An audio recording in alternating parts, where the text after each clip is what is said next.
Hello दोस्तों, आप लोगों का स्वागत है पगला एनिमे चैनल पे। तो आज हम लोग am I actually the strongest के एपिसोड 2 को एक्सप्लेन करेंगे। तो चलिए जानते हैं इस एपिसोड की कहानी को बिना किसी देरी के। एपिसोड की शुरुआत में हम लोग हारुतो को देखते हैं जो कि ये सोच रहा था कि उसके फादर हाल ही में काफी बिजी हो गए हैं, लेकिन तभी हारुतो को बाहर से कुछ आवाजें सुनाई देती हैं। इसके बाद हारुतो अपने बैरियर मैजिक का इस्तेमाल करता है, तब वो देखता है कि बाहर की तरफ बहुत से लोग घायल हैं और हर तरफ उथल पुथल मची हुई है। हारुतो अपने फादर से इसके बारे में पूछता है तो उसके फादर ने उसे इसके बारे में कभी नहीं बताया था, लेकिन उनके इलाके के ऊपर लगातार चोरों का हमला हो रहा है और उन्हें जानकारी मिली थी कि उनका बेस कहाँ है, लेकिन उनके ऊपर ही सरप्राइज अटैक हो गया। हारुतो के फादर उससे कहते हैं कि उसे इन सभी से दूर रहना चाहिए क्योंकि अभी वो इनके लिए काफी छोटा है। इसके बाद हम फ्ले को देखते हैं जो इन सभी चीजों से परेशान थी और वो कहती है कि हारुतो के फादर क्या कर रहे थे, जिसपे हारुतो अपने ऑरा को रिलीज करते हुए कहता है कि तुम शांत रहो। इसके बाद हारुतो फ्ले के साथ जहाँ जहाँ से गुजरता तो वो अपने सामने वाले सभी लोगों की चोटों को अपनी मैजिक की मदद से हील कर देता है। इसके बाद आधी रात में जब हारुतो सो रहा था तब फ्ले उसके पास आती है। हारुतो को लगता है कि उसने जब फ्ले को डांटा था तो वो उसके लिए उदास है, इसीलिए हारुतो फ्ले से इसके लिए माफी मांगता है। फ्ले भी कहती है कि उसने कुछ ज्यादा बुरा बोल दिया था, इसीलिए वो भी माफी मांगती है। इसके बाद हारुतो फ्ले से कहता है कि उसे कहीं पे जाना है तो क्या वो उसके साथ चलेगी। इसके बाद हम लोग हारुतो और फ्ले को एक साथ देखते हैं जहाँ पे हारुतो अपने मैजिक को इस तरह से इस्तेमाल करता है कि उसका मैजिक सीसीटीवी कैमरा की तरह बन जाता है और वो अपने शहर की हर एक जगह को अच्छे से देख पाता है और उसे ये भी पता चल जाता है कि चोरों का ग्रुप कहाँ पे डेरा लगाए है, जिससे हारुतो को पता लगता है कि उसके किंगडम के अंदर कोई स्पाई है। इसके बाद हारुतो अपने बैरियर मैजिक की मदद से उड़ते हुए उनके ढेरे पे जाने लगता है, लेकिन शार्लेट उड़ते हुए उन दोनों को देख लेती है। इसके बाद हम लोग उन चोरों को देखते हैं जो इस बारे में बात कर रहे थे कि कैसे उन्होंने हारुतो के फादर को बिना किसी दिक्कत के हरा दिया। तभी वहाँ पे हारुतो आता है जो अपने बैरियर मैजिक का इस्तेमाल करके उन्हें एक ही जगह पे फ्रीज कर देता है। इसके बाद हारुतो उन्हें अपनी पावर का हल्का सा नमूना दिखाता है और उनसे कहता है जितना मैं पूछूं उतना जवाब दो, नहीं तो आगे का तुम्हें पता है। इसके बाद वो चोर हारुतो को बताते हैं कि उसका जो दुश्मन राज्य है वो उनके ऊपर चोरों का सहारा लेके अटैक कर रहा है, जिससे सांप भी मर जाए और लाठी भी न टूटे,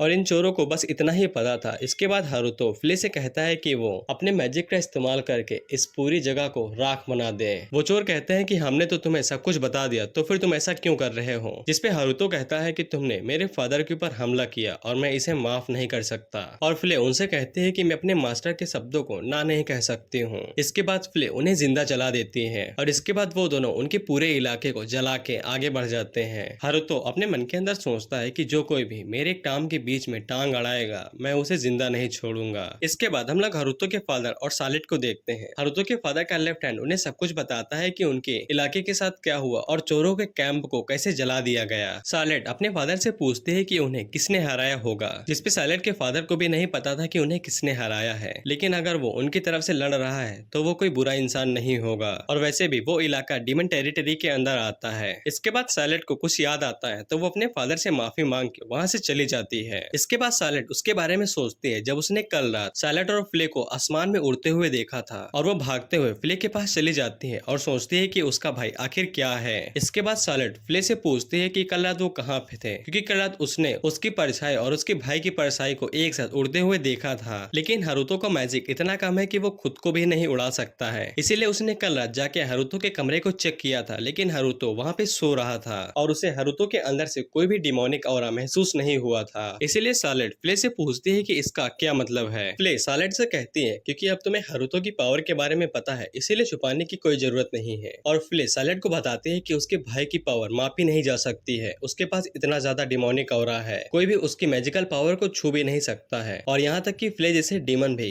हारुतो को छू नहीं सकते। इसीलिए शार्लेट का भाई बहुत अमेजिंग है। शार्लेट फ्ले से पूछती है क्या उसे पता है कि उसका भाई असली है क्या, जिसपे फ्ले को पता तो होता है कि हारुतो एक डीमन किंग है, लेकिन वो शार्लेट को इसके बारे में नहीं बताती और उससे कहती है कि तुम्हें इन छोटी चीजों के ऊपर बहस करने की जरूरत नहीं है। इसके बाद फ्ले हारुतो को इसके बारे में बता देती है कि उसकी छोटी बहन उसके बारे में पूछ रही थी, जिसपे हारुतो सोचता है कि अगर उसकी छोटी बहन को पता चल गया तो वो अपने फादर को इसके बारे में सब कुछ बता देगी। इसीलिए हारुतो शार्लेट के ऊपर एक सर्विलेंस बैरियर लगा देता है ताकि हारुतो को पता चले कि वो कहाँ है और क्या कर रही है। इसके बाद जब हारुतो रात के टाइम टॉयलेट जाने के लिए निकलता है तब शार्लेट उसका पीछा कर रही थी, लेकिन हारुतो को इसके बारे में पहले ही पता चल गया था, इसीलिए वो पीछे मुड़ के पूछता है कि शार्लेट उसका पीछा क्यों कर रही है, लेकिन शार्लेट तब तक वहाँ से भाग जाती है। इसके बाद जब हारुतो नहाने के लिए जाता है तब भी शार्लेट उसका पीछा कर रही थी, और इसके बाद शार्लेट करीब 6 दिनों तक लगातार हारुतो का पीछा करती है, लेकिन 7वें दिन वो हारुतो का पीछा छोड़ देती है तो हारुतो उसका पीछा करने लगता है। इसके बाद हारुतो के फादर उसे बताते हैं कि उसकी मदर और उसकी छोटी बहन दोनों किसी काम से दूसरे शहर जा रही हैं, लेकिन अक्सर उसके फादर जाते हैं लेकिन वो किसी काम की वजह से नहीं जा सकते हैं। इसीलिए हारुतो उनसे कहता है कि वो फ्ले को अपने साथ लेके जाएं, लेकिन उसकी मदर उसे बताती है कि फ्ले कई दिनों से महल के अंदर ही नहीं है, जिसपे हारुतो को याद आता है कि उसने फ्ले को डीमन वैली भेजा है, जहाँ पे फ्ले सबको समझा सके कि कोई भी हारुतो के किले के ऊपर हमला नहीं करेगा। और तभी हारुतो नोटिस करता है कि सालेट उसे लगातार घूरे जा रही है। इसके बाद शाम के टाइम जब हारुतो अपने कमरे में लेटा होता है, लेकिन तभी उसका सर्वेलेंस कैमरा बजने लगता है, यानी कि किसी ने उसकी मदर और उसकी छोटी बहन के ऊपर अटैक किया है। इसके बाद हम लोग देखते हैं कि हारुतो की मदर और बहन के ऊपर जिन लोगों ने अटैक किया था उनके साथ चोर और एम्पायर के गार्ड्स भी थे। वो सारे चोर हारुतो की मदर के ऊपर मैजिक से अटैक करते हैं, लेकिन हारुतो की मदर भी अपने मैजिक का इस्तेमाल करके उनके अटैक को ब्लॉक कर लेती है। इसके बाद हारुतो अपने बैरियर मैजिक की मदद से सालेट को इंस्ट्रक्शन देने लगता है कि उसे किधर से भागना है। जैसे हारुतो की मदर भागते हुए एक खाई के पास आ जाती है, लेकिन सालेट अपनी मदर को बताती है कि उन्हें नीचे जंप करना है। इसीलिए हारुतो की मदर अपने मैजिक का इस्तेमाल करके खाई के नीचे जंप लगा देती हैं, लेकिन नीचे पहुंचने से पहले ही उनका मैजिक खत्म हो जाता है और वो नीचे गिर जाती हैं, जिससे उन्हें काफी चोट आ जाती है। लेकिन इसके बावजूद वो खड़ी होकर आगे बढ़ने लगती हैं। सालेट अपनी मदर से कहती है कि उन्हें बस थोड़ा आगे जाना है। इसके बाद सालेट की मदर भागते हुए एक ऐसी गुफा के अंदर आ जाती है जो काफी चमक रही थी। इसीलिए सालेट की मदर सोचती है कि वो लोग यहाँ पे ज्यादा देर छुप नहीं सकते हैं। इसीलिए वो अपनी बेटी सालेट से कहती है कि जिस पर्सन ने उन्हें इंस्ट्रक्शन दिए हैं वो उनसे जरूर मिलेगा, और वो पर्सन जरूर एलाई ऑफ जस्टिस होगा, यानी कि न्याय का साथी, जो बुरे लोगों को सजा देता है जो गंदा काम करते हैं। इसीलिए हारुतो की मदर अपनी बेटी को गले लगा के वहाँ से अकेली बाहर निकल जाती हैं। हारुतो की मदर जैसे ही बाहर निकलती है तो उन्हें पता चलता है कि केव के ऊपर इल्यूजन मैजिक लगा हुआ था, यानी कि वो उनके छुपने के लिए सबसे बेहतरीन जगह थी।